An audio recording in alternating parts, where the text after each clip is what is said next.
Migos, like, I don't think, like, even Ice Cube created anything. Ice Cube created gangster rap.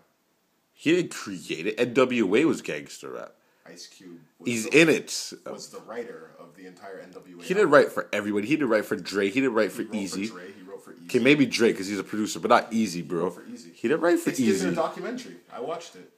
Who, Easy said that? Easy said that. Easy never Dre, said actually, no, Easy never said that. Dre said it. Dre's a snitch, though. Ice Cube wrote. I heard what Easy used to rap like before, and it was not like he had this one song called "Boys in the Hood," and you know that song that Dipset had. We're trying. I was a certified gangster. Oh yeah, certified gangster. Yeah, yeah. It was that same beat, but it was Easy E rapping, and it sounded like it was a joke. And they handed that in, and he got rejected. And then he found this other guy who was in.